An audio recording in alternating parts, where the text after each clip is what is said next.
And it's biking on either side of the bus route. Driving that route. My wife and I own Wife's nonprofits. All right, everybody, we're going to go get started with the next part of the morning. I get that. Now you gotta get fired up. Full of anxious. Wow, regardless of where you're going. All right, so enough of hearing our team talk. We're going to switch over to people who've done this in the field. So we have a wonderful panel of mostly people with examples from North Carolina, someone that works with North Carolina, but has some great examples from outside the state. You've got, like yesterday, all their bios and information in your handout, so I'm not going to go through all of the details of their wonderful accomplishments and everything. You've got it right in front of you.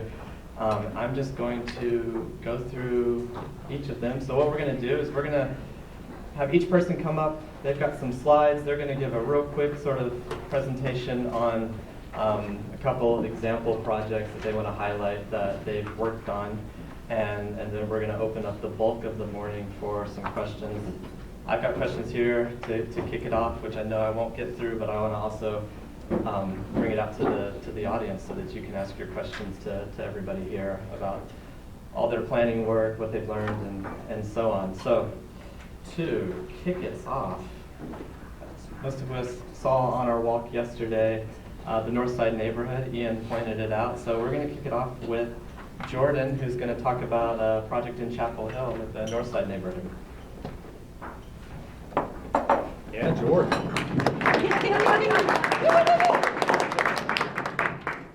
All right. Good morning, everyone. My name is Jordan.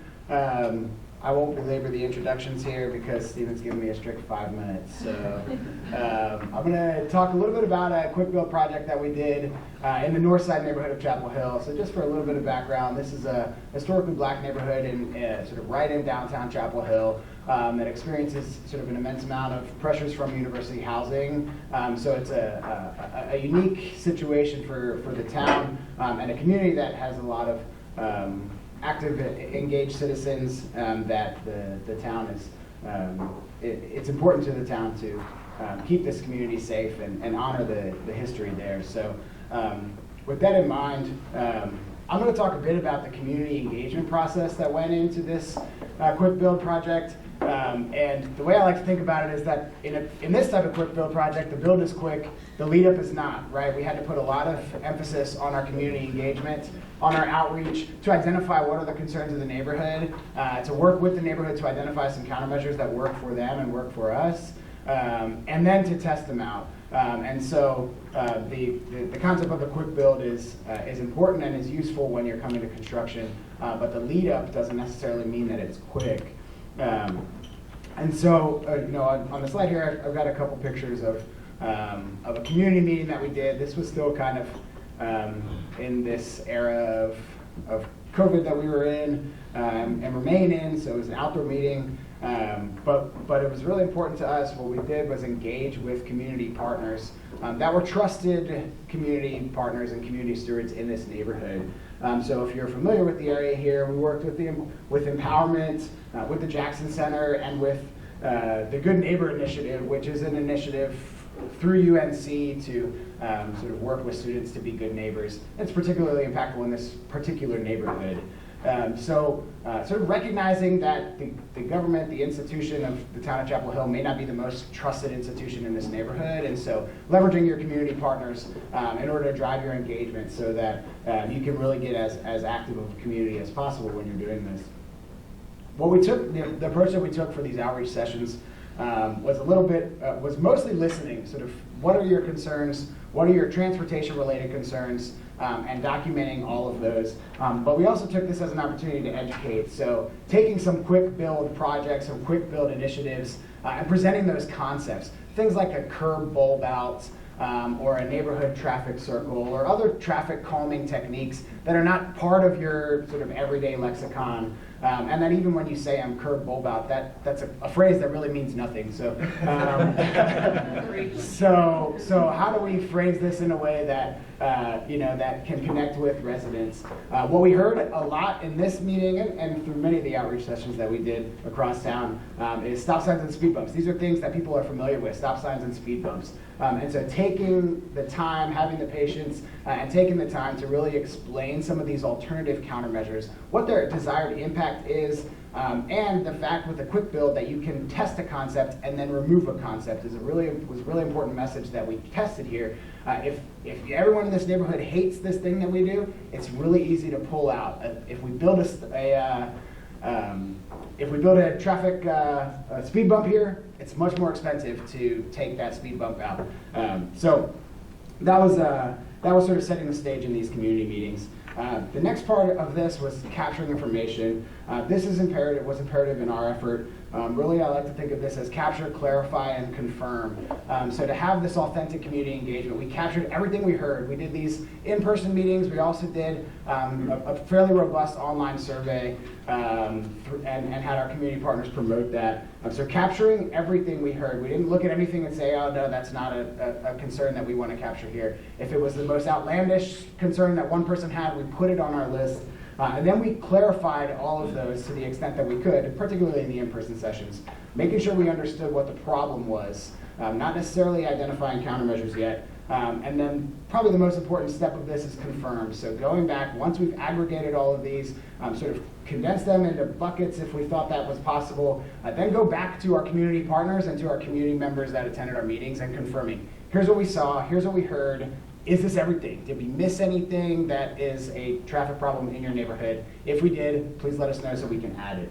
And so that's what you see on there. We've got our safety concerns and a little matrix, and then we also posted all this information on the website for the town of Chapel Hill. And so once we've done all that, then we start to identify some of those quick build countermeasures that might address some of these problems. The next step of this process was a walking tour. So going back to all of our community members and inviting them to tour the community. So we've got our issue areas, we've got it mapped out where we want to go look. We've got some potential countermeasures in our mind. We've done some desktop planning, right? And so then we go out, we bring all of our qualified staff that are going to have to implement this, that are going to be able to identify with much more technical expertise than I can whether or not something is feasible, but also then bring the community members out.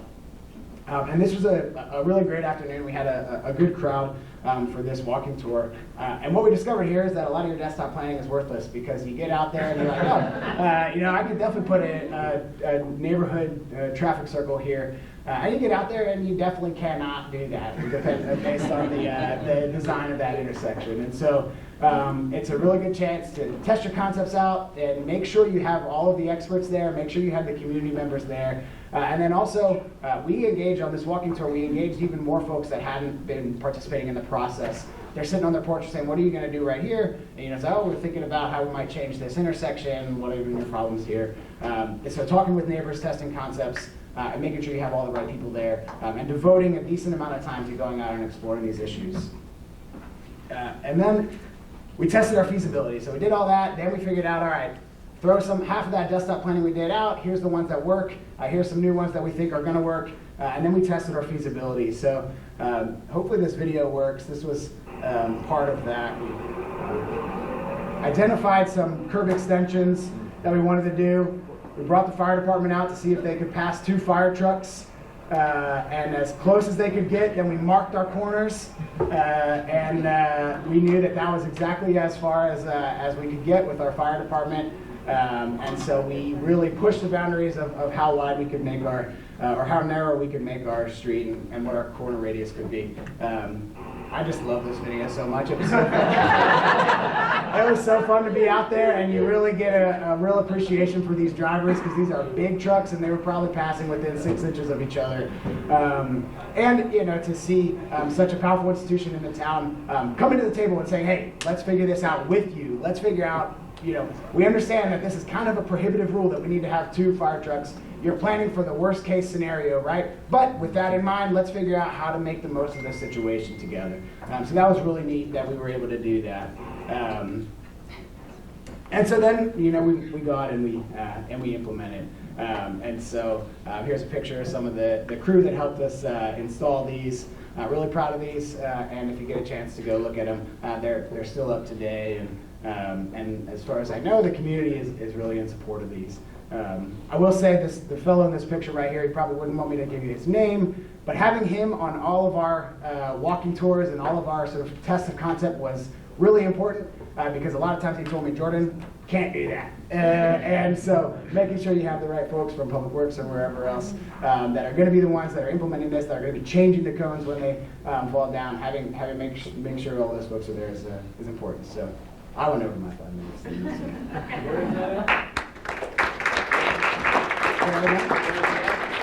This is in the Northside neighborhood, and it's at the corner of Sykes. Yeah, Sykes. Just past the elementary school. Yeah, zoom in on that picture on the left. Yeah. All right, thank you, Jordan.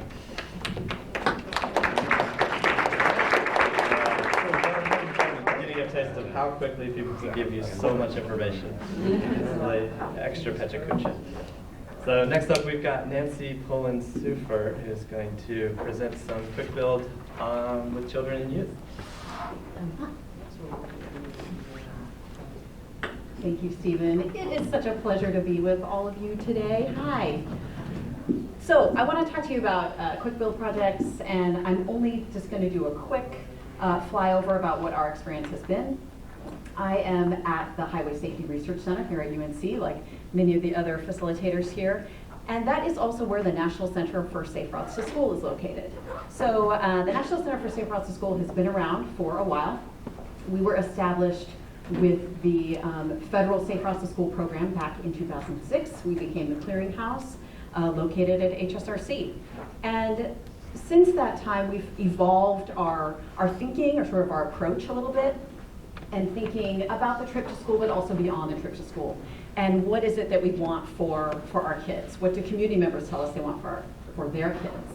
And really that is around this idea that children need and deserve to have safe places to walk and bike, that they deserve to take up space on our streets, and that by starting with kids and with the trip to school, we can help improve safety for everyone.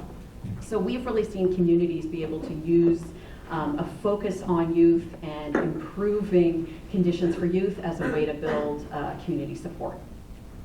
So with this particular project, while I am the one talking to you today, there are a lot of smart people involved in it, so I want to be sure that I also note our partners with the Atlanta Department of Transportation, with the City of Cincinnati, my colleagues as well at the National Center for Safe Routes to School, and then our funder, General Motors.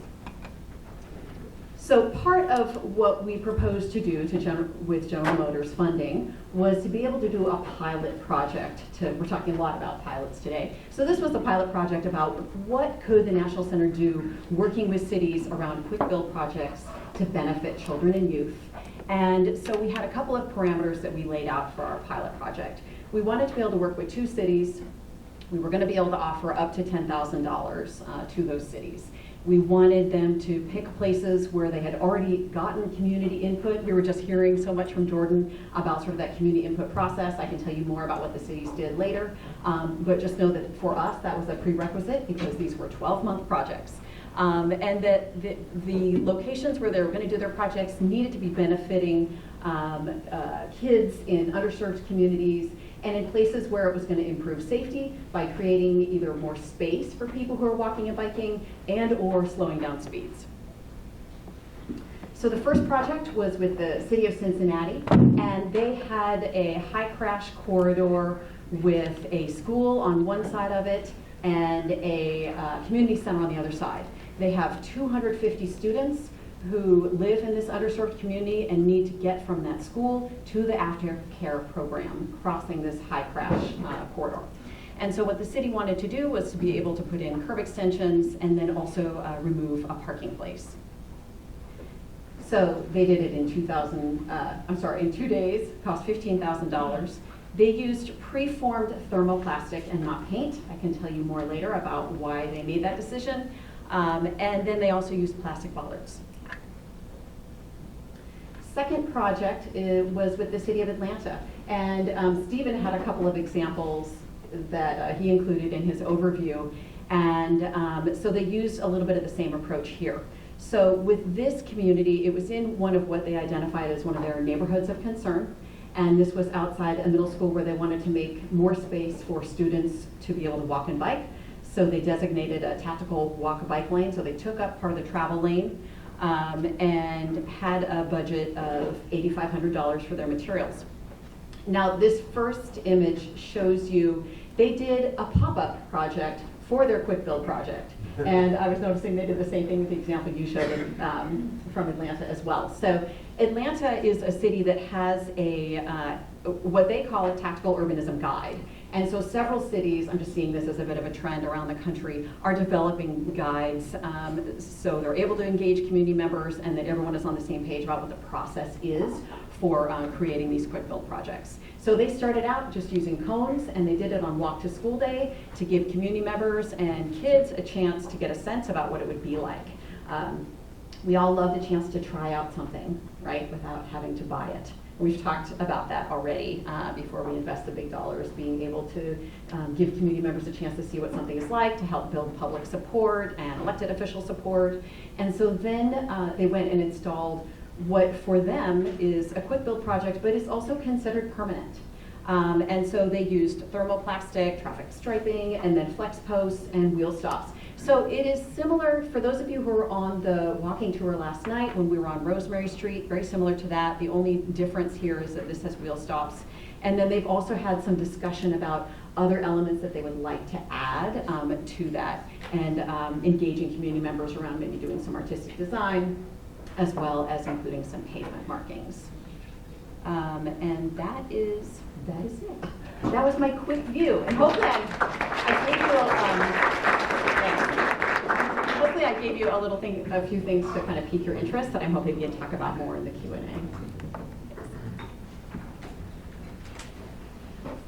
Yes, of course. As Nancy noted, yeah. If you have questions, please write them down. We're doing quick overviews here with the whole idea that you can ask plenty of questions later on. So thank you very much, Nancy.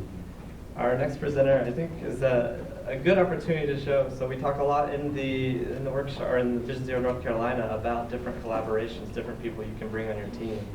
We've got a lot of transportation professionals here. Rebecca Brown's with the City of Durham, and she is the Director of Public Art. Is that correct? Close enough. Close enough. So she works with cultural work in the area and art in the area. So she's got some great examples here. So Rebecca from Durham. Woo! Good morning. I appreciate the woos. I also want to give a woo to Leslie Tracy, who's here with the City of Durham's Transportation Department. She also worked on this project that I'm about to share. Woo! So my background is in visual arts and arts administration, which is kind of a weird field to be presenting today to a panel of very impressive professionals. So I help to build partnerships with multiple groups to create meaningful spaces. This project right here is Club Crossing. It's a partnership with transportation and a nonprofit to develop and execute this particular grant, which was a Bloomberg Philanthropies grant. They have an asphalt art initiative, which helps fund art on streets, on traffic boxes, wherever there's a streetscape. They're looking to help fund and implement safety measures to see how, to study how traffic can be calmed and pedestrian fatality can be reduced. We worked with Durham-based artist Candy Carver to execute this grant. So the vision for this project was really to create connections between a trail, a neighborhood school, and a park. So up in the right-hand corner, if you just kept going down that street, you would find your way on the East Coast Greenway. So this was really a core connection that led from east and west of Durham. It's one of the fastest roads with heavy volume of traffic. And we wanted to see how could we calm traffic right next to a school where pickup and drop-off is happening. So we did that by approaching the project in phases. One of the phases actually was during COVID. So we had to think about how do we engage residents, neighborhoods, and schools during a time when no one was really meeting in person. So we selected the location based on already existing resident concerns. Planning occurred with Bloomberg. They had a great guide that's actually available online, and I encourage you all to read it. It's called the Asphalt Art Guide.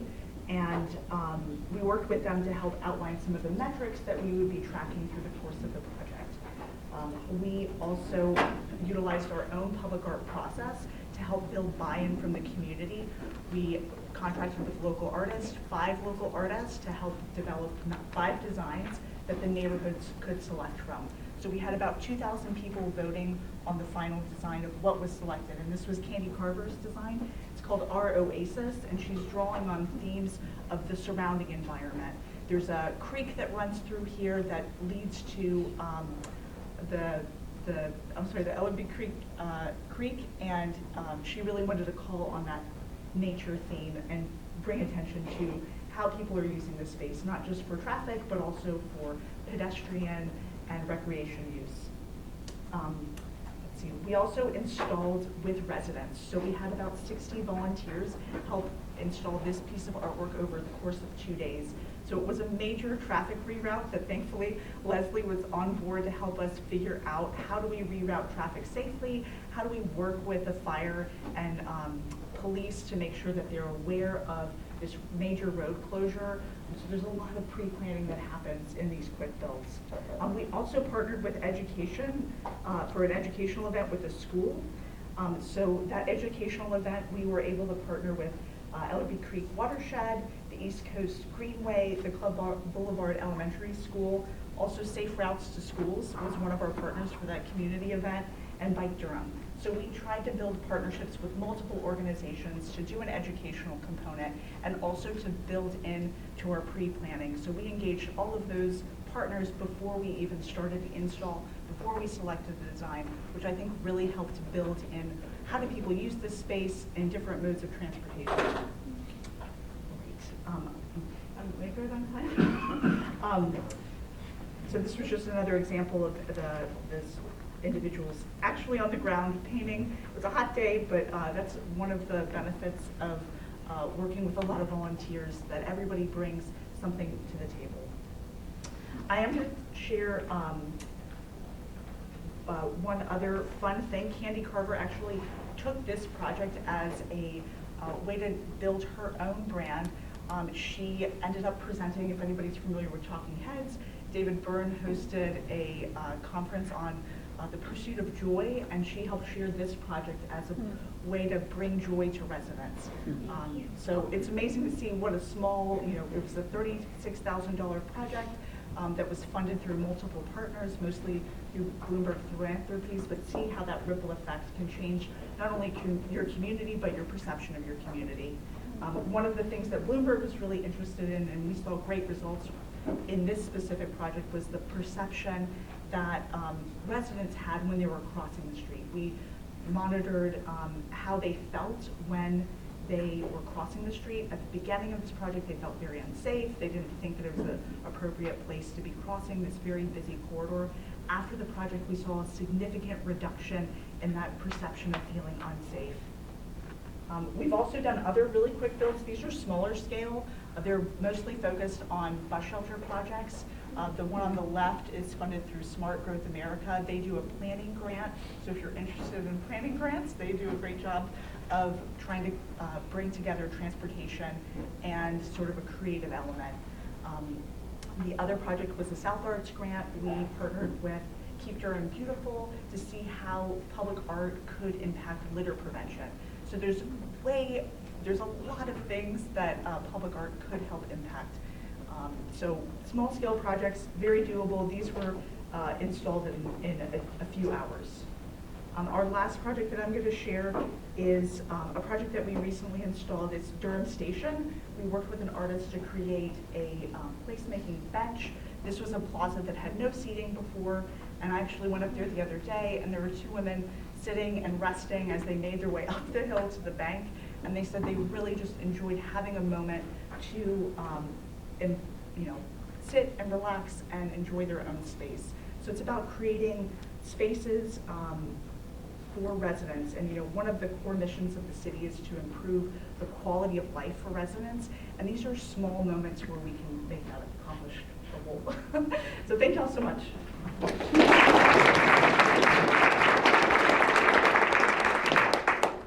Rebecca, was that intersection a city street or? It was a city street. Okay, thank you, Rebecca. All right, we're going to go out to the mountains and hear from Mike Sewell here from Asheville on Bikes about some work in Asheville. Great. Mike? All right. Thank you. My name is Mike Sewell. I'm the Executive Director of Asheville on Bikes. We're a 501c3 nonprofit, and our mission is to cultivate the culture of urban and commuter riding through advocacy, education, and celebration. So we have a three-pronged approach to our work. This is one of the first tactical urbanism, well, it's the second tactical urbanism project that we did in partnership with another organization, the Blue Ridge Bicycle Club, AARP, and the city of Asheville. This is in Asheville downtown. It's on what's called the South Slope, and they were going through a revisioning plan, the city, the South Slope visioning plan, and they were looking at reconfiguring the street to incorporate bicycle lanes or extended sidewalks. This is actually a slope downhill. So I had been reading a lot about tactical urbanism and following projects, and I had some funding, and AARP got along and invested. And we went to the city, and we come to these public engagement meetings, and we're seeing all of these scenarios laid out two-dimensionally. Why don't we take like what you're hearing and build it and test it for a year and put on the corridor QR codes that will come to surveys, and we can get people's impact and what they feel, and it will inform the future fixed investment. And so this was our first really big project. I know that Street Plans was a earlier slide that was shown there, are a consulting firm, and they do. And we were actually able to hire Street Plans as our consultant to guide us through this Cox Avenue project, which was great because there's no way I could have done this without a lot of help. And then, the idea of scaling and starting small. So this is us 2 years earlier on Cox Avenue as well, and we are literally doing like a 2-hour demonstration project of putting in a bicycle lane. Well, here's the buffered bicycle lane, and this could be on-street parking. It was just to bring city official transportation staff down and say, hey, what do you think? This is a concept of how things could be done. So the idea of starting small and building over time. This was another project, again, we did in coordination with AARP, our neighborhood association, and the Blue Ridge Bicycle Club. And this building right here, that's a bar restaurant called The Walk. And they bought the building, and there's actually an illegal encroachment of a staircase right here onto the sidewalk that makes the sidewalk unusable. And so the city was going to have them remove it. This is a very active, there's a school right up here, there's a school down the street. And there were no sidewalks. Well, there were sidewalks, but there were no crossing walks. And it was just a mess of a intersection. So knowing that this was a problem, I sort of contacted the business and say, hey, there's this approach. We did this thing. There's a lot of width for a sidewalk extension. What do you think? You want to be interested in working together? They were. The neighborhood association was. And then we, again, back to the public art piece, we partnered with a artist who works at UNCA Asheville, and we got a lot of public feedback about the space, and she came up with this design, and then we implemented. It's still there today. I put this picture up because a lot of times when I work with community or the city staff and I talk about being a cyclist, this I feel like is the image that is often conjured in the mind's eye of sometimes my reluctant champions. And so I think it's really important in working in community and working with city staff to number one, show this.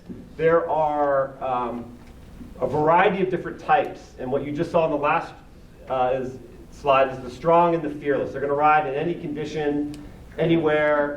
They're out there. There's probably a few of you in the crowd. The enthused and the confident they're going to ride in most conditions, right? But when we're doing the work for designing safe, predictable, dignified streets, a lot of times, most of the time, we're actually designing for the 60% who are not yet participating because the conditions on the road are so inhumane and inhospitable. Why would they? Right? So this is a really important piece, and I think getting that message out up front. We're designing for the people who are not yet able to participate because we have designed a inhumane, inhospitable, unpredictable streetscape. And so I really like to show images. This is our after-school bicycle program. I mentioned education. We run youth cycling programs. Our education is about getting the students in our community who are least likely to have access to cycling and getting that student population out and riding on bicycles. And then you have like the city commuter who's packing up and they've got places to go and things to do. So I really think that these images are really critical. Here is a family. That's my daughter up front. This is 3 families. And all of us gathered on Haywood Road to go get some pizza together on our e-bikes. So showing that to people up front, I think, is very important. And then we also touched on the idea of data, studying the results. So on our Cox Avenue project, the highest speed was 89.2 miles per hour in downtown Nashville, right? And our project reduced that speed by about 30% to 41. So that's just one of the many things of the impacts that this quick build has. And so, thank you.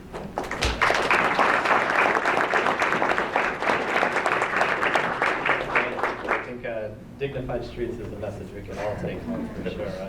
I really like that term. I think all the presentations so far are really illustrating one thing that I think is important, which is take good photos of everything you do. We might ask you to present here, but also some way to prove that you're doing great work to show off to everybody in your town what you've accomplished. So we can't do this without those amazing photos that everyone's got so far. So we really appreciate that. Last, but certainly not least, we've got Terry Lansdale to present some images from Charlotte.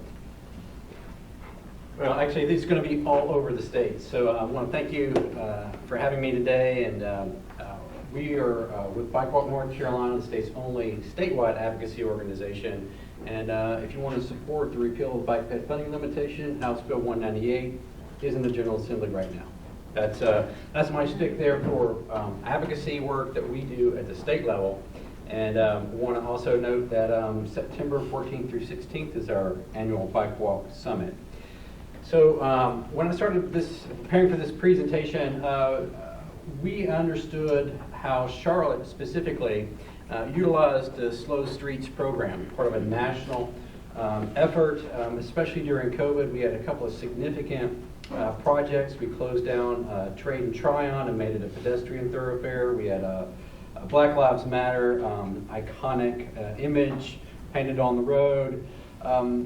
We tried to internalize the Slow Streets program within our NCD, or within our Charlotte Department of Transportation and the City of Charlotte. So as you take this on yourselves, want to offer up a cautionary tale. So our Slow Streets program and this list of all other cities across the state continues on in a long scroll, but we want to be cautious about how we move forward and commit to projects and commit to process, because these are truly impactful.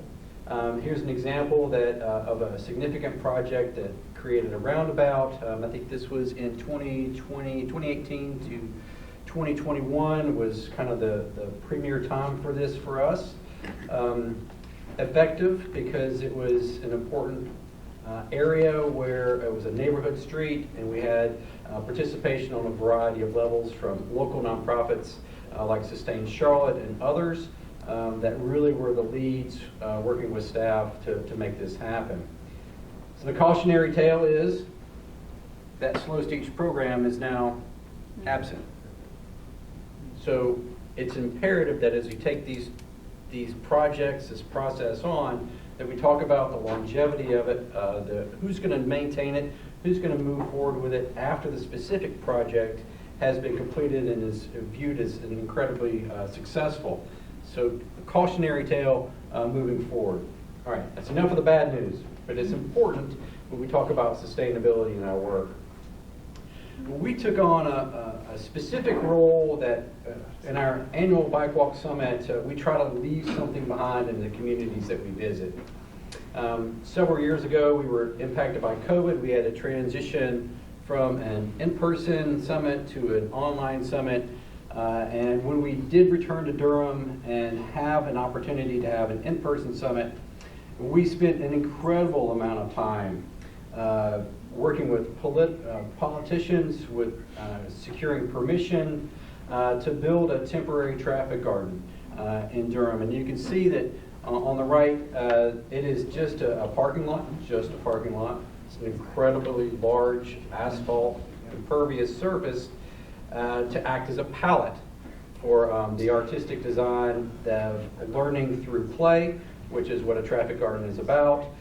In this case, we spent an incredible amount of community engagement and time designing the traffic garden for the space. And then we spent right around $5,000 in equipment and design features to implement the traffic garden that you see on the right. We also had some artistic pieces that are you might be able to see in one of the other slides here. And this is what it looked like during our Bike Walk Summit in Durham 2 years ago. This is now, as with all temporary or quick build projects of this nature, is not there anymore. It is returned to that beautiful parking lot for cars only. The impact and engagement that happened during the weeks and months that followed our summit, we could see an arc of engagement, and then as the paint disappears and dissipates, the activity has ceased in this manner. So keep that in mind when we talk about the time, effort, and dollars spent to make these temporary projects as quick builds. We had a significant one. I don't know if anybody was here early, but they were scrolling through slides, and we had an incredible traffic garden presented in Charlotte that is expansive and is probably about 2 miles long. It meanders, has bike lanes, and connects to the different sections across a park. But that took about 3 years, so a quick build project it was not. So what I want to kind of reemphasize for everyone is that we don't need to reinvent the wheel for some of these projects. We still have to have a community engagement. Bike Walk North Carolina, and our capacity as an advocacy group, doesn't have that capacity for direct community engagement in Durham or Asheville on a daily basis. We rely on our partners, our grass tops in those communities, to do that engagement for us. But we have a process for traffic gardens that we've developed through our partnership with AARP, with Fanula Quinn and others, that creates an opportunity for the public to choose and select designs that meets their desires. So we have 3 designs. We presented 3 designs here. This is in Winterville in Pitt County for our summit last year. And you can see that we just had it out, and the people would come by and drop dots on the image or the design that they like the best. We also see the mayor of Winterville there as well. Again, the hardest thing you're going to have in our minds at Bike Walk is to get the permission to make these things happen. Much of our time on this project and the Durham project was spent securing the site and getting permission to make this happen. So if you understand that 40% of your time and effort is dealing with permission, 20% is getting the funding, and then the rest of it is going to be how do you create that. It's better to think about it not as a quick build, especially for traffic gardens, but to think about it as that kind of interim project. So it's a standalone project that can be used months, years later, and also be replicated in the community. To get people back in to take a look at what you've done is a critical part of the process. You know, I don't know. It's really hard to find parking lots and large expanses of impervious surface in North Carolina. So through an incredible work with our team in Winterville and Greenville to make this happen, we secured this site, a small corner of a parking lot next to a greenway and playground. You can see how the greenway connects just at the People Against Racism, and then there's another connection down below in the black area. This is about 80 by 150, 80 feet by 150 feet that we had secured permission for, but the sad thing was we lost 2 parking spaces. Oh, no. It was a real challenge for us on it. And this is what it turned out to be. So in the time it took for us to do a temporary quick build in Durham 2 years earlier, secure permission, secure funding, community engagement, we were able to do this as a permanent feature. Oh, thanks. So we have several board members and the Pitt County crew here as well who were directly involved with helping us secure those permissions and make this design happen.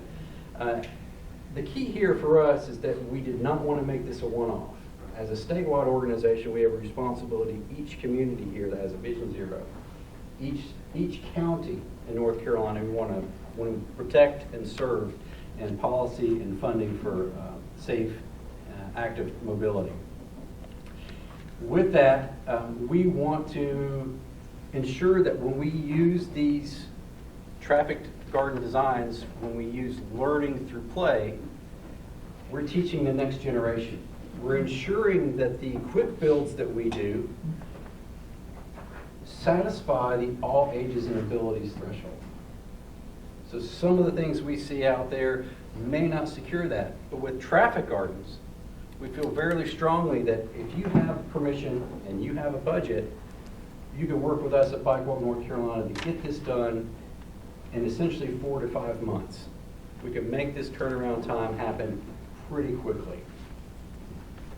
Great examples of how the traffic garden is being used today. We've got all ages and all abilities. We have road cyclists who use it as a tactical, strategic, slow-moving skills training course. We've got parents, grandparents walking, engaging on the traffic garden at their own pace, at their own learning. They're sharing conversations with other people on the road, right? This is a road we're simulating in a safe space. So again, we are providing all ages and all abilities for our traffic gardens. So as long as you're taking on the approach that you want to do something on a quick build or a tactical urbanism, you're going to have to engage a political will. You're going to have volunteers. You're going to have the opportunity for funding and design to implement the project. And I urge you all, as we move forward in the conversation, and we want to have a deeper conversation, to think about how do we get away from a quick build that may solve a specific problem to a larger community engagement opportunity in the same fashion with the same effort that it would take to do something small and temporary that we could leave something lasting and engaging. So thank you very much for your time.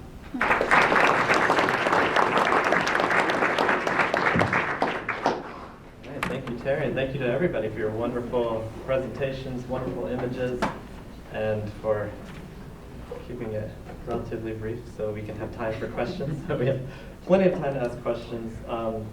I just wanted to start off with a sort of a general one for everybody.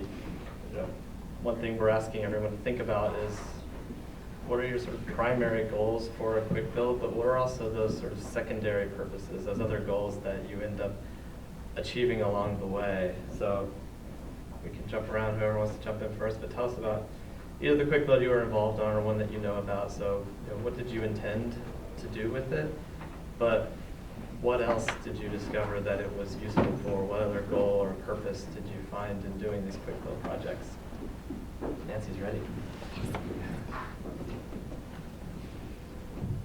So when we initially got interested in partnering with cities around quick build projects, our primary interest was around building elected official support and public support for making more permanent changes.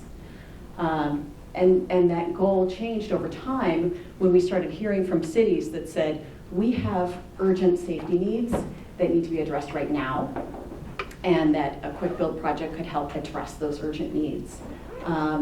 We had given, we have an annual award that we do called our Vision Zero for Youth Leadership Award. We present one in the US and then one internationally. And back in 2020, the award recipient was the city of Fremont, California. And one of the reasons they received the award was because they were almost done with 400 quick build projects around schools. And we thought, oh my gosh, that's amazing. How can more places do that? And so I think it was really an evolution of learning for us around the fact as well that quick build projects don't need to be temporary.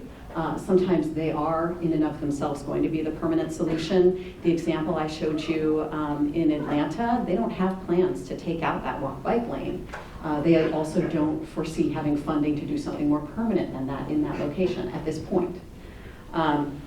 The other location, Cincinnati, they were planning and have in the pipeline a capital improvement, like a massive street redesign for that high crash corridor. But they know it'll be several years before they can get the capital needed in order to make the changes necessary. So in that instance, being able to have a quick build project that is making it safer today becomes really critical.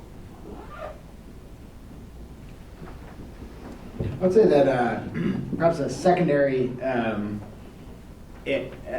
outcome of this or goal of this was kind of a proof of concept. So one of the common concerns that we got for safety in this neighborhood was about the existing speed bumps and that they weren't working. There were speed bumps that had been installed and that are still installed in this north side neighborhood. And a consistent concern we got is that people use them as a ramp, right? And they're not working. And so what we found is that we had the opportunity to prove this concept of something besides this vertical infrastructure to actually slow traffic at this sort of high volume corner. And that was not our primary goal going into it, of course, but certainly was something that we found a lot of benefit in sort of putting a visual to some of these concepts that we all in this room are familiar with, but certainly not so much on the large scale. We'll go down the line here. Secondary benefit, we kind of, at Bikewalk, knew that when you build something that allows all access and all ages, people come and go at their leisure and engage it in the way they feel most comfortable. And I think Traffic Gardens for us is a great solution to have the opportunity for education through play and have that all ages and all ability. Because what we see for ours is that when people are walking, they can explain what a crosswalk is, how to use it, when to yield, and all those kinds of pieces that as you engage it in an active manner, you become a better driver. You become a better pedestrian as you cross the street or a cyclist on the road. So when you engage a bike lane, in which our Traffic Garden has bike lanes and on-street parking and intersections and roundabouts and all those design features that should be in a complete street, so that when you're learning at 6, 7, 8, 9 years old and you're only 6, 7, 8 years away from driving a vehicle, you're instilling that education about how to behave on the road, no matter what vehicle you're in, no matter what shoes you're wearing. So, thank you. So our primary goal was really to reduce the number of complaints. We couldn't have a solution where speed bumps were an option because of the volume of traffic, and so we had to find another way to make people feel safer. But one of the secondary benefits was also wayfinding. It was a very confusing trail. If you'd ever been to the bottom of the park, you're like, which way do I go? Do I go right? Do I go left? And then you were able to see this massive sort of oasis of paint and say, I want to go check that out. Oh, okay, there's the rest of the trail to get downtown. So wayfinding can also be a way to make people feel dignified and that they know where they're going. Yes, for me, I say it over and over, dignity in transportation. The number one, the built environment does not have to be the way it is. There are alternatives. Asheville has the dubious distinction of injuring and killing more cyclists and pedestrians than any other city in the state of North Carolina, and we have held that distinction for about 20 years. So I really wanted to demonstrate that this is a solvable problem. There are engineering and design and aesthetic solutions. Number one, just address the issue. Number two, coming from the nonprofit sector, I wanted to really gain organizational legitimacy. Organizing 130 volunteers and coming up with street plans and rocking it and knocking out a street a quarter mile in 2 days, and then turning around and doing it again a year later. And I feel like we're moving in that direction. I'm working with the city right now on a permanent buffered bike lane downtown. And then I've also put together a group to build a series of natural surface trails throughout the city of Asheville. So I sort of use the tactical urbanism as a ladder to legitimacy, right? We're just not cyclists goofing off, but we come to the table with resources and passion and know-how. Great, thank you. And I kind of spoke to this a little bit, but I want to talk about data, but not too much detail. But thinking about what you're collecting before the project, what you're collecting during the project, not just the numbers. We know a lot of these are safety projects, and you're going to want to know that safety data. But what's that quantitative data you're collecting? But what's also that qualitative data that you're collecting? How are you finding out, impressions or how people feel using these things, and what are you doing with both after you collect that data?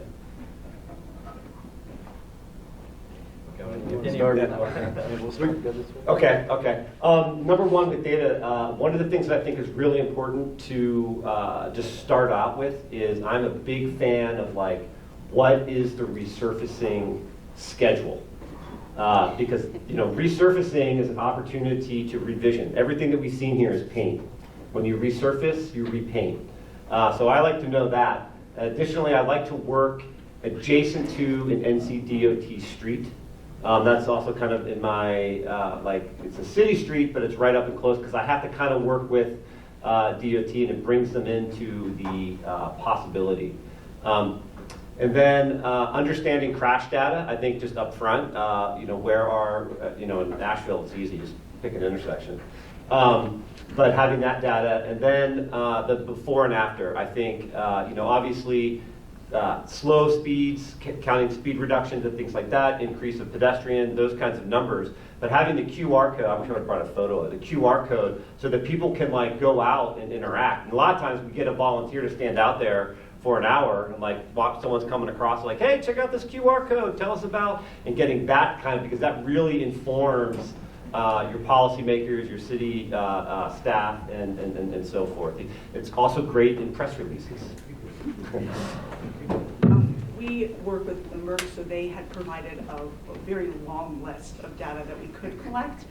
Most of it was around safety and mobility, community engagement, but where we found the storytelling aspect of the project was with how many volunteers we were engaging and how we were engaging them. We impacted 5 residents. They didn't have access to their dead-end road. And so what we did was we brought art supplies for the kids. We made sure that they were aware that of any sort of what was coming up, when was the installation happening. So it wasn't just about collecting the data of how many people did we engage, but how did we engage them? Did they feel involved in the process? Did they feel like like you had mentioned, about bringing them into the conversation and the planning? So it's not just about collecting the data, but making sure they felt comfortable through the process. I think for us with the traffic gardens in particular, as a statewide organization, we're not going to have the capacity to kind of dive down and to understand the exact programming at every site that we have an engagement with. Sierra and our Vision Zero team and Charlotte mentioned an event that we had that engaged folks for our fair for Vision Zero, and it happened at a traffic garden in the park.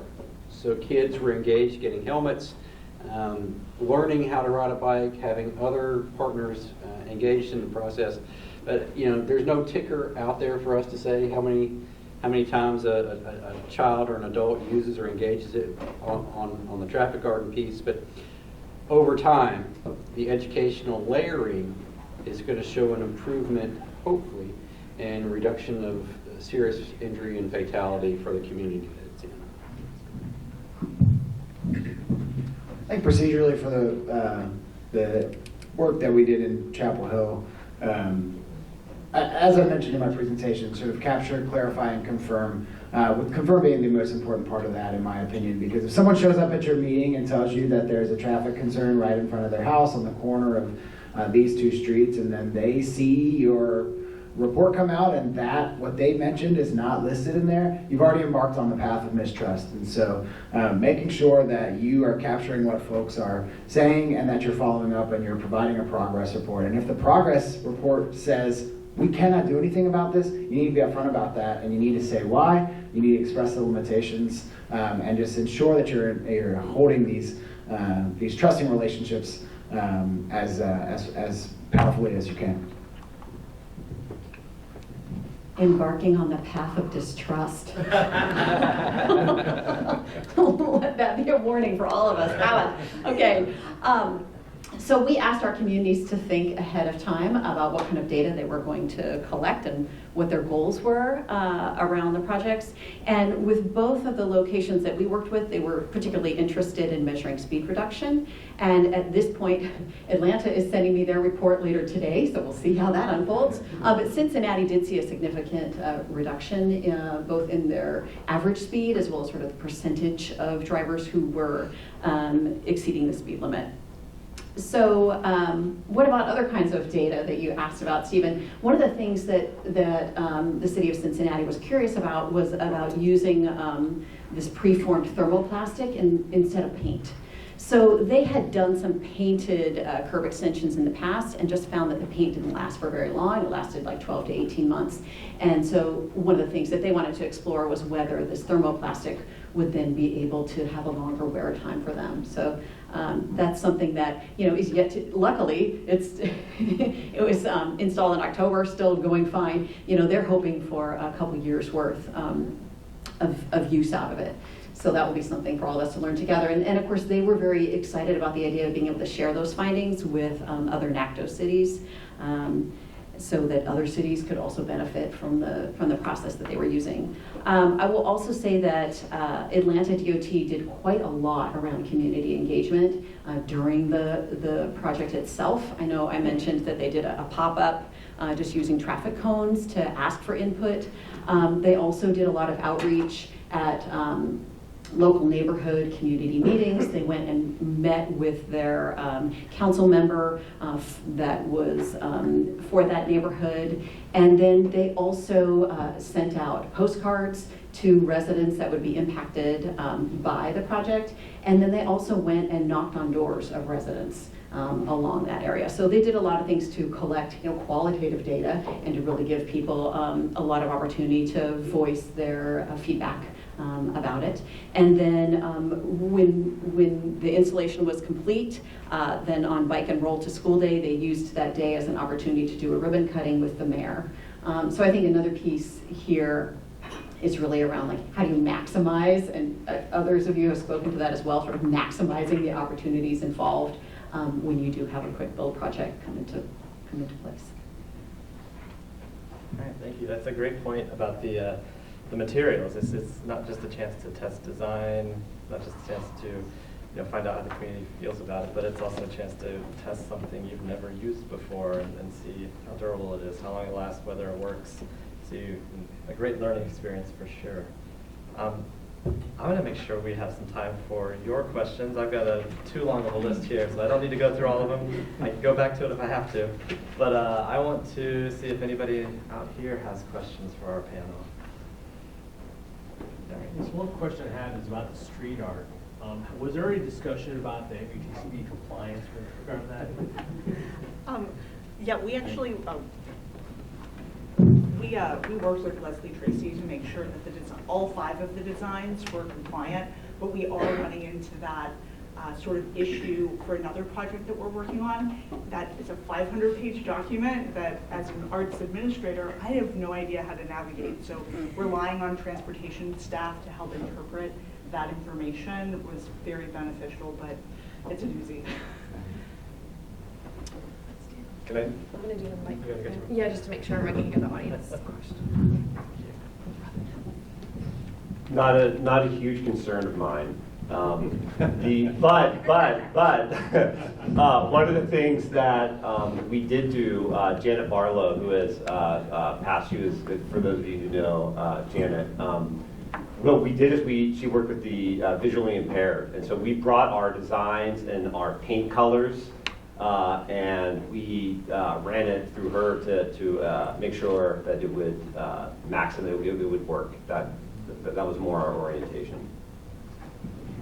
I had a quick question for Rebecca. So I was looking at your design and I noticed there's a manhole in the middle. Yes. Did you know that before you started painting, or did you have to design around it? So Candy Carver had done a lot of site visits Okay. before she made the design, and she actually incorporated the manhole cover in the design where the Cool. fish are like swimming around. So encourage, if you're using a creative individual, encourage them to visit the site and have yeah.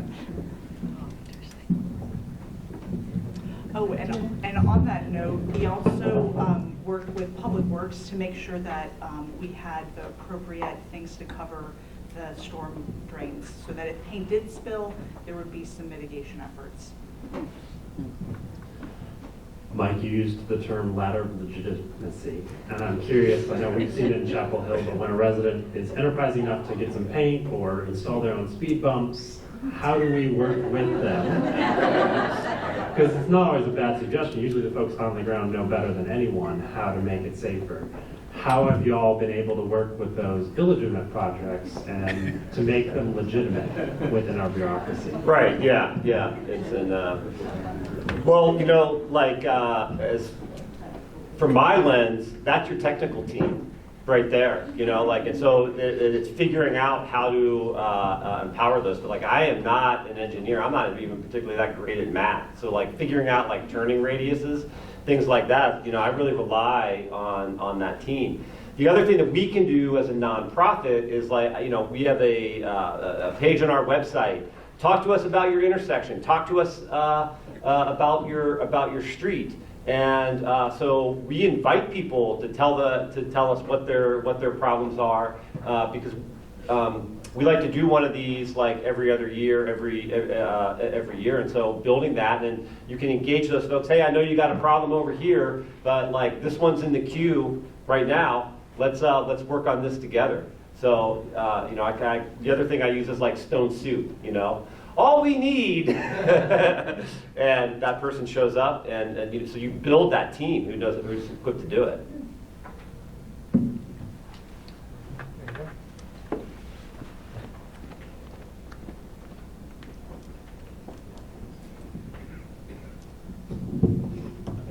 Dave Campbell with the City of Charlotte. In my previous position back in California, we did many of these pop-ups through the group, much like Terry's group. And we always had a memorable moment that just transcended the event, and even words and photos wouldn't capture it all. And so my question is, like, what were your memorable moments for your events? And if I can quickly share, we did one in San Leandro, California, And we did a two-way cycle track, paint, posts, pretty straightforward. And these three kids who lived across the street would come over to the park next to the cycle track the day before while we were setting up. And they would scoot around on those Razor scooters in the park. And then the day of the event, they did the same thing. They came back across the street and went into the park to scoot around. But the cycle track was open, and so they decided to come into the cycle track and scoot up and down it. And the one younger kid, these were all pretty young kids, just outshouted to, I think his two older brothers, "This is the best day of my life." And the public works director was standing right there at the time. She was chatting with a few other people, and she didn't hear it. Actually, no one else heard it, but boy did I hear it, because it just spoke volumes about what we were doing. I'll always remember that. So that's my question for the group. Did you have these memorable moments that sort of spoke to why you were doing what you were doing? I got it. You want to go? I've been talking a lot. Yeah, I mean, I showed you my video. I think I played it on loop, but we had two huge Carolina Blue billboards for our project while we were out there, and so I just noticed that Emily Palos here, who was with the fire department at the time and was instrumental in making this project happen, and so you know, there's only so much that you're going to talk with neighbors about when you got high-vis vests on and some rope and cones, but when you got your fire trucks out there, that's going to draw attention to your project, and that drew everyone out there. And so we were able to talk and really talk to folks that hadn't been at our meetings, that hadn't gotten our postcards. It's a high rental community, and so maybe they didn't get our postcards or any of our outreach, but then they saw these two giant trucks coming through their neighborhood, and so we got to talk about a corner radius and a turning radius and why these trucks needed to pass each other. And so that was really neat, a really neat component of this. And so if you ever need to get attention on your project, get a fire truck to drive right down the middle of it. People love a fire truck. If we could go back one slide, because it's pretty easy for me, for us. So it was this moment, Dave.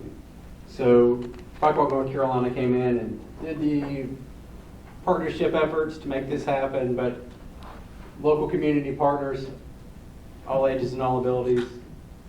This moment happened, and it just showed how when you give the gift of opportunity, the community responds and the community engages. And this happened at the grand opening, but it was just an amazing. We had the Safe Kids Coalition, helmet fittings, everything was just organically happening because there was space to make it happen. For our project, I think a memorable moment was making connections with other city departments. The fire department actually helped take some drone pictures, and we really built that relationship. They were interested in doing trainings and getting their fire crew to be able to do search and rescue. And so it was an interesting way of building connections even internally, beyond like seeing the kids across the street and doing all of that really fun stuff. That was, the partnerships was really what it was all about.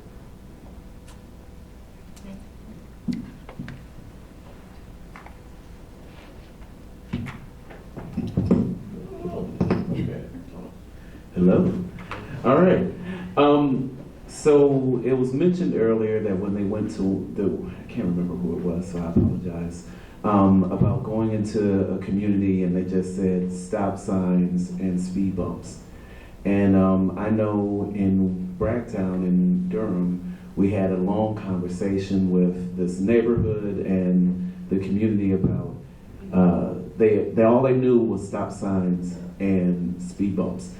And we ended up having to talk to engineers and different people to find a solution, but also to get to the real root of what their issue was.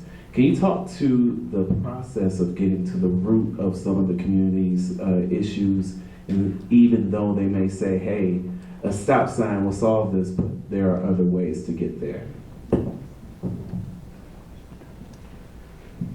So the project that we worked on was just a couple miles south of that, and I think finding from transportation not only the complaints that they received, but also the implementation that they had already done with signals and with the piano striped crosswalks. That was their first step, but it still was not addressing the school's need to have people slow down for pickup and drop off. And so once we understood the why and how else the space is being used, we were able to start the conversation with the community about what do you want to actually see. You know, we hired mostly local and regional artists to help build that connection to the community and host design engagement sessions where the community members had a lot more buy-in to what was actually going to be, you know, installed. So that was a really core principle for how we approached the project, was making sure the neighbors were involved in selecting the artist, they were involved in the design process, and so when we got there, we didn't receive like a whole bunch of why is this here kind of feedback. We received a lot of excitement about it being here and actually showcasing that this can reduce speed, and I saw people really slow down. I almost do a stop, which is kind of problematic, to actually see the design limit the first weekend. So it's about getting people in the process before you even do it. Yes, the stop signs and speed bumps are like the go-to, and I mean I think in my work one of the things like I'm able to sort of we branded ourselves as like we're going to do things differently, but in getting to the root, the core of that, and I think one of the things to present, obviously like, well, what do you want? And then offering that, a stop sign and a speed bump, that is a way to control vehicles. And, what I'm hearing is like, you want it safe for people. So what is the way that we bring dignity into the public right-of-way? I mean, I go back to, what are the facilities for people? And kind of begin to expand the conversation from, the people-centric.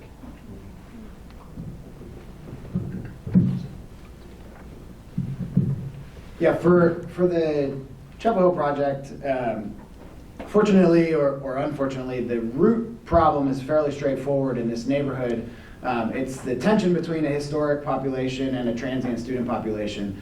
And so that's the root concern of many of the challenges that we face in this neighborhood. And so the approach that we need to sort of take there is to kind of break that down even further, because at some point you've got folks on either side pointing at the other to say they're the ones that are speeding down the road and using these as a ramps, and the other folks are saying they're the ones that are speeding down this road and using the speed bumps as a ramp. And so I certainly am no expert facilitator between these conversations, but an effort like we took, which brought in the Good Neighbor Initiative, which is a powerful initiative out of the University of North Carolina, to sort of bring these cohorts together and to break some of those barriers down was an effort that was sort of amplified through this effort, and so that was kind of trying to address that root concern. And there's only so much a traffic project can do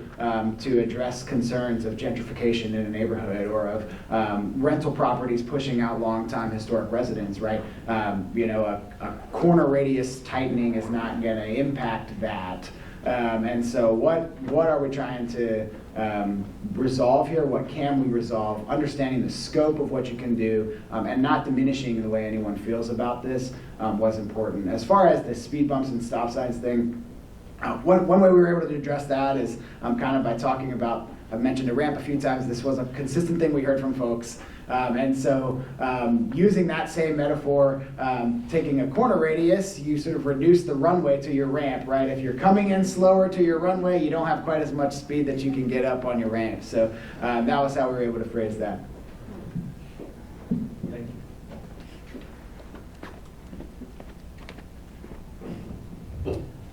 you. All right, quick follow-up. Talking about Bragtown and equity, and you might have been busy filming fire trucks, but we did have neighbors come out and still yell that you weren't doing enough. They wanted to know why, like literally quote, that country club neighborhood got a real speed bump and we're getting plastic bollards. And so there was a script that was developed and talking about equity and like pilot projects, and this is the best we're doing, we're figuring out what works. but it still wasn't going to be enough. And so I would warn or educate that the public's going to need education of how a pilot project works or why you're doing a quick build. And it's still equitable to do that. It's not, we're giving you spray paint and plastic, we're seeing what works first. But fire trucks are awesome.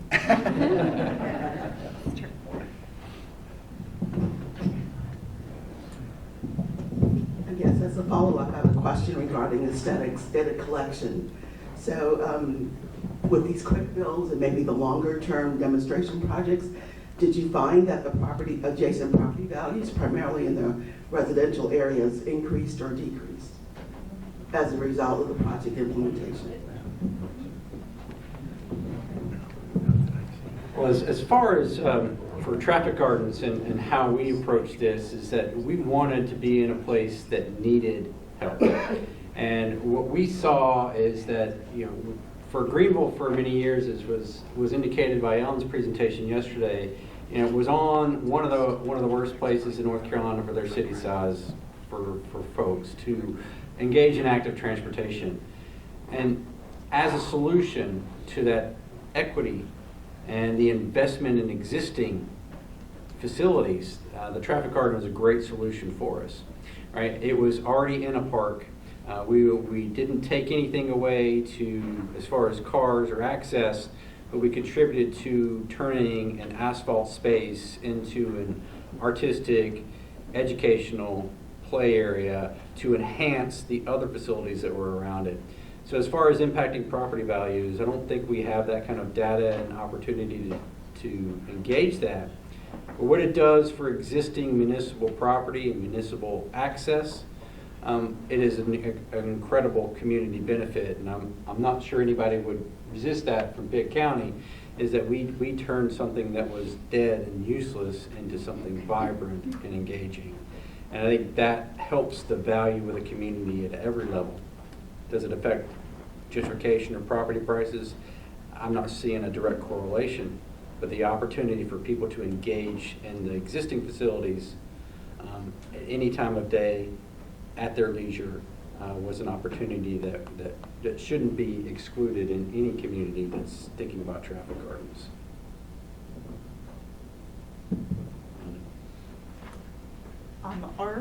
We did not monitor that, but I'm very interested in going back and seeing historically, so thank you for asking that question. Question, I'm wondering if any of you already or plan to take what you learned through the pilot or pilots and do bigger system-wide changes based on that. And I'll say another kind of straddles this idea of let's test and see what works, and doing something much kind of bigger and more permanent. And I say this, I'll do a little plug maybe too, the SS4A, as a couple people have mentioned, the demonstration piece of Safer Streets and Roads for All. I think they're really trying to get at that idea of, yes, test it like we're all saying, see, learn and engage. Ultimately though, hopefully that learning is not just going to benefit like one more location, two more locations, three more locations, but actually eventually go to the point of a proactive, predictive, if we know a certain type of intersection, even though they're very different places, but a certain type of intersection, say width-wise or whatever, benefits from X, Y, and Z, we're going to start proactively doing that at all 50 locations over the next 5 years, even if there's never been a serious injury or fatality there, because it's designed away. So a long way of saying, are any of you all thinking about that, doing that? And then also maybe I just put it out of anybody who's thinking about or still has time for SS4A, that could be a really great demonstration project in terms of, yes, we want to learn, but we also want to figure something out that's, neighborhood-wide or city-wide, et cetera. I can answer. We're back to the ladder of legitimacy.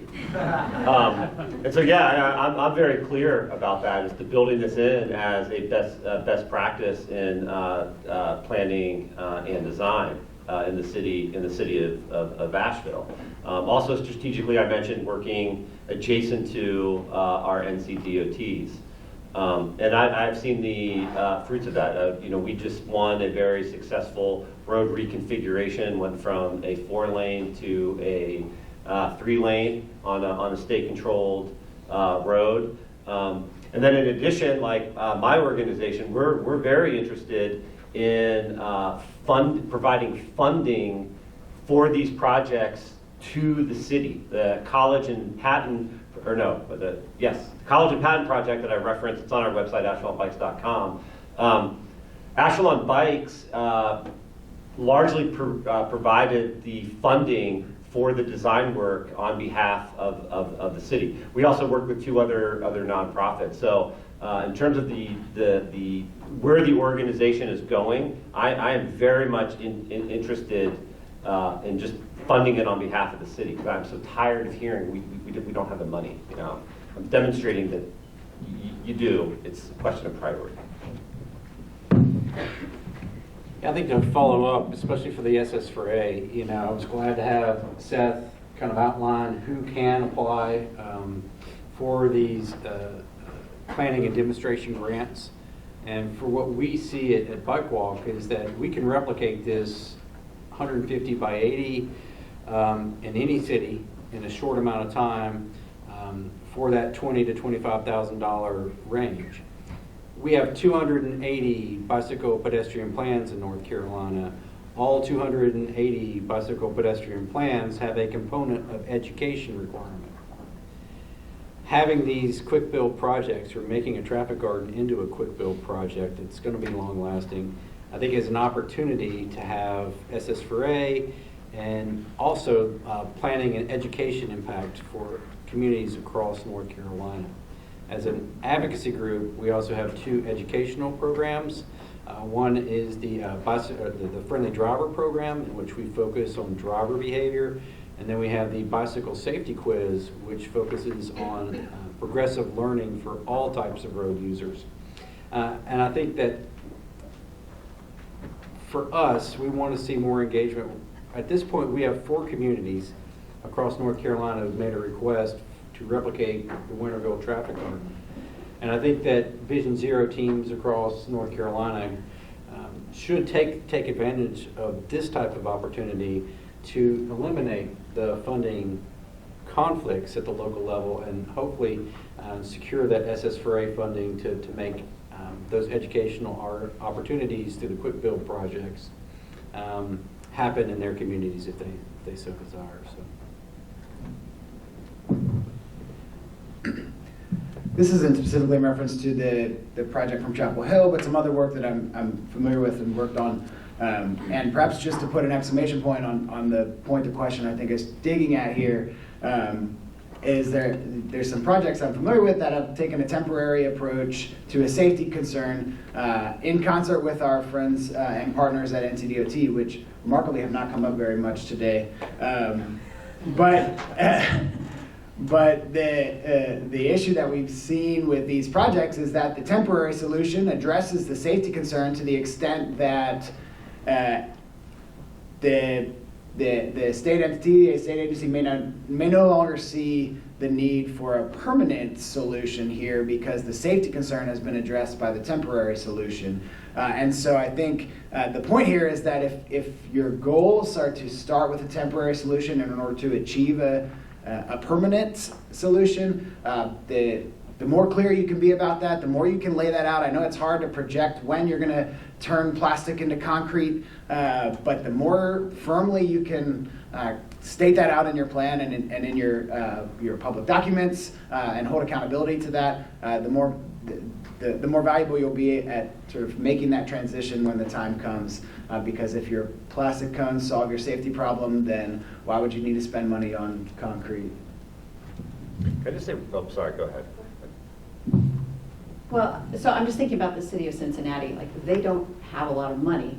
And so for them, being able to have a low-cost solution was really important.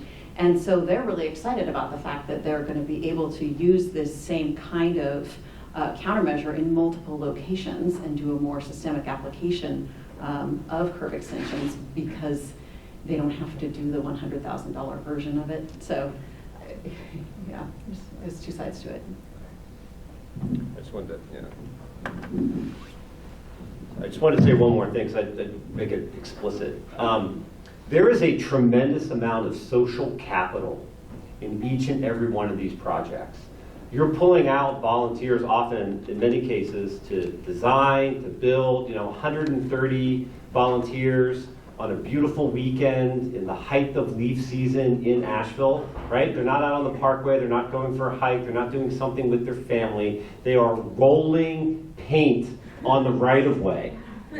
Okay, so, you collect the emails, you stay engaged with those folks because there are major policy changes that need to happen. And staying engaged and communicating with people and saying, hey, it's a lot easier than rolling the paint on the sidewalk time after time after time. Sign on to this letter. Come to this meeting. Get the letterhead and that. So use the social capital invested in political will for the changes that will make it systemic. I would add to that too, it's also buy-in from city departments. Having that specific staff person like Leslie who's willing to give up her time to make the project possible. It's not just about these broader plans, but having knowing the people in the city who are willing to do the extra work beyond their scope of job. Was the challenge that we're facing, but one of the challenges I'm facing is how do I, as an arts administrator, interact with NCDOT? And that's where I think we need NCDOT's, there's one person who helps us implement public art projects across the whole state. His name is Jeff, and he's great, but he's only one individual to help everybody paint those specific roads that are, that we sometimes avoid doing the planning process because we know it's more work. And that's the challenge that I'm currently facing. So if anybody has any recommendations. We have time, Stephen, for maybe a couple more? At least a couple more. I just want to chime in real quick. So the torch that Jordan started in our community with the traffic calming is now morphing into a rewrite of our traffic calming policy.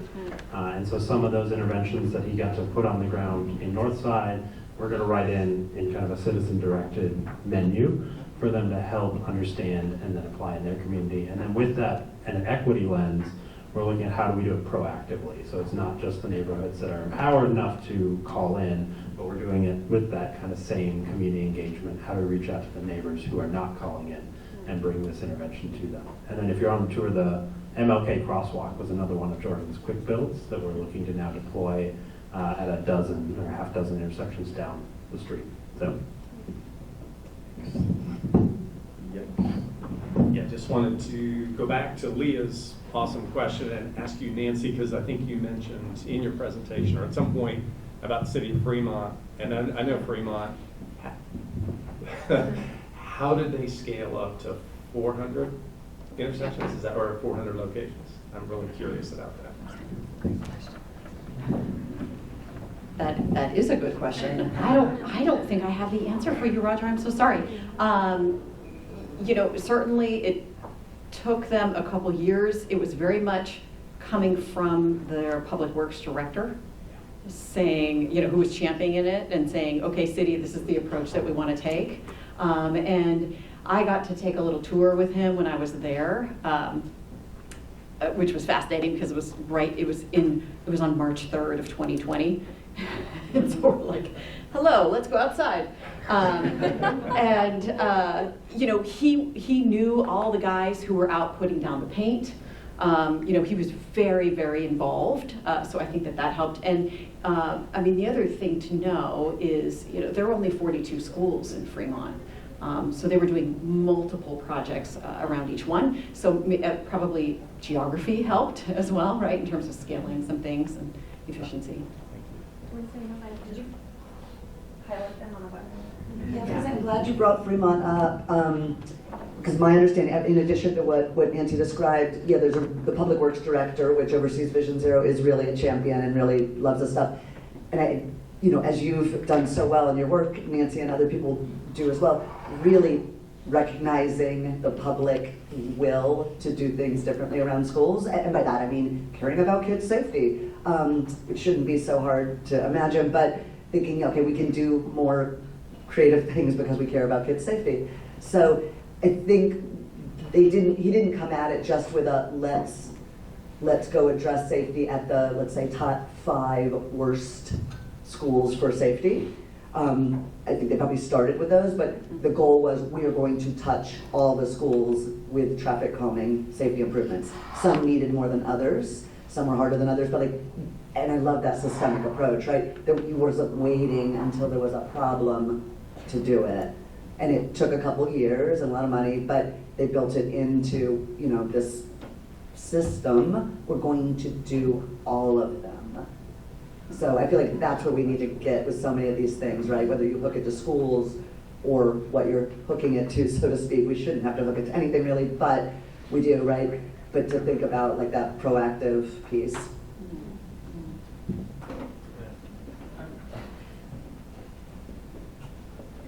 Yeah, I've got a little question. When proposing tactical urbanism projects, in some cases I've hit, and I don't mean the pun, but speed bumps.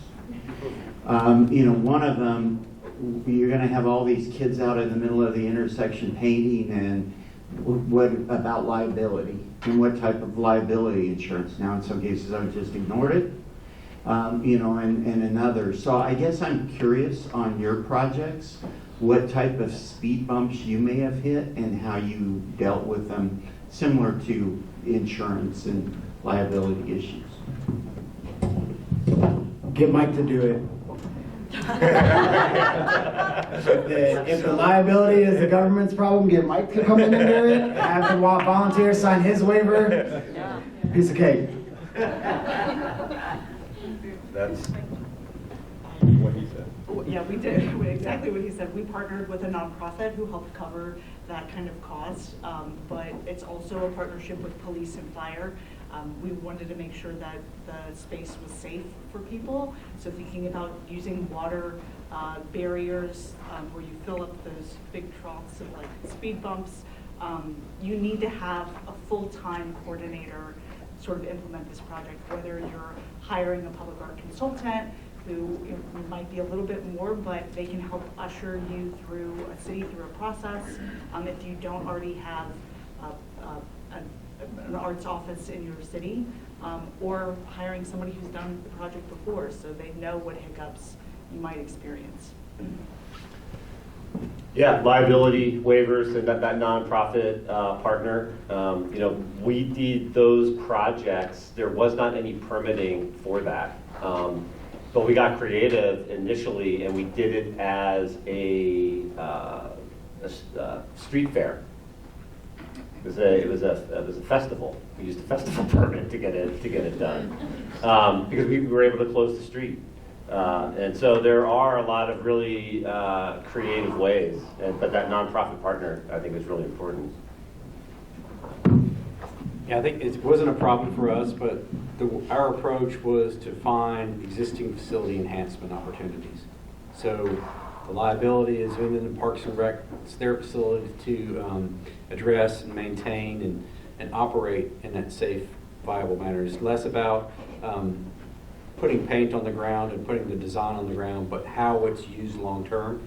We'd love to be able to work closer with LEAs across the state, local education authorities, to kind of talk about how to use that underused areas of their parking lots for drop off and pickup and bus storage through afternoon activities, to incorporate in educational programming, to let them own the operational dynamics of the property within their sphere of influence. And I think that's for us, when we look at those permission opportunities, we're looking for that as a key component so that it becomes their facility enhancement for their community, their school, their neighborhood. Good. Steve, one more question. Oh, one more last question. All right.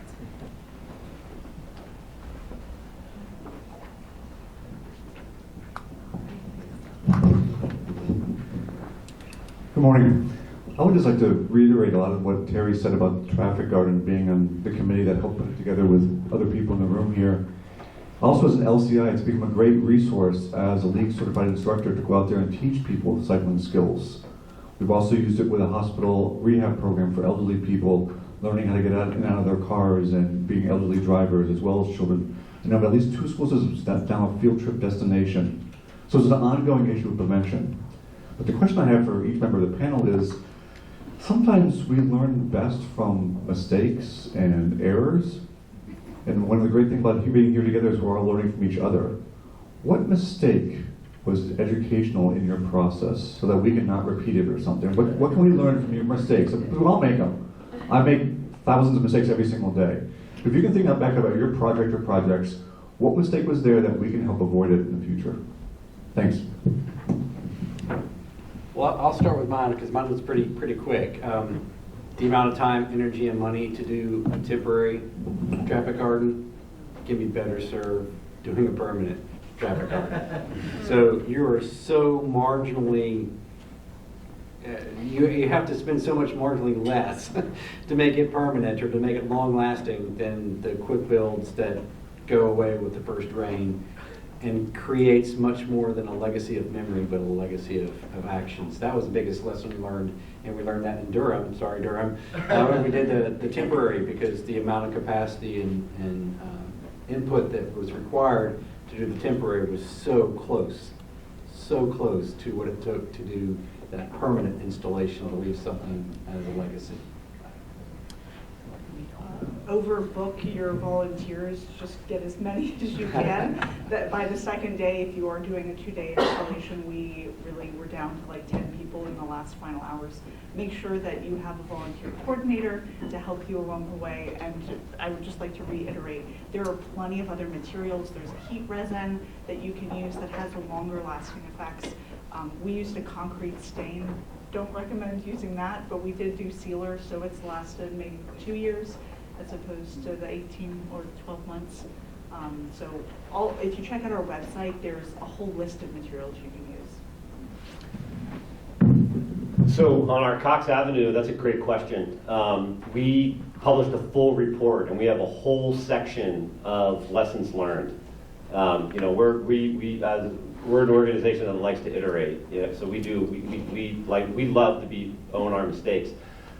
On that Cox Avenue project, we suffered catastrophic paint failure, where the sidewalk extension came up from the asphalt and was like blowing around like a large chunk of dandruff. So that was a significant lesson. It turned out to be great because we were able to come up with a plan to suck it all up and then reapply the paint, and the ladder of legitimacy. Another rung, accountability. Yeah, documenting those mistakes. Keep a list and be vocal, and I feel like that builds a lot of legitimacy. It's meant to be an experiment, and so lead with that. Mistakes will be made. One more thing: simplify your design. Yes. Oh yeah. yeah. Simplify. Yeah. When it comes to the process of engagement for these projects, one mistake that I learned from very quickly is on these listening tours, make sure to not answer something that you can't answer, or that you're not qualified to answer, or that you don't have the institutional knowledge to address. And so, when we were capturing sort of all of these safety concerns, I heard one that I thought was sort of very straightforward, and started chatting with this resident about ways that we could solve it. And I got back and found out from my colleagues that this was something that this same resident had been bringing up for many, many years, and the solution that I had chatted with them about was absolutely not in the cards. And so when I emphasized capture, clarify, confirm, that's a listening tour, that is not a countermeasure tour. And so capture your challenges, go back, summarize those, make sure you got them all right before you start to plan your countermeasures or commit to anything. But make sure you do address everything, whether your commitment is that can't work that way or what it is. We had a really great opportunity in Atlanta. There is a very active youth advocacy organization called Atlanta Students Advocating for Pedestrians. that group is really excited about quick build projects too. And we were like, oh, this is going to be great. They can go, they can be involved in what's happening at Crawford Lawn Middle School. It's going to be awesome. And that did not come together, and I really wish that it had. So I do want to put in a plug for a webinar that we're hosting through the Pedestrian and Bicycle Information Center, where Nashville, an organization in Nashville called the Civic Design Center, as well as the Honolulu Complete Streets program are going to be talking about how youth have been engaged in every step of their quick build projects. So that webinar, we don't know the date yet, but I'm looking at D'Angeline who coordinates them. It's going to be in August, so please subscribe to the PBIC's newsletter and you will get a notification about it. We'll make sure we send that out too on the website. Thank you. All right, Steve, I think that's a brilliant question to end everything on, so thank you. And thank you for all your wonderful questions, but let's give them a round.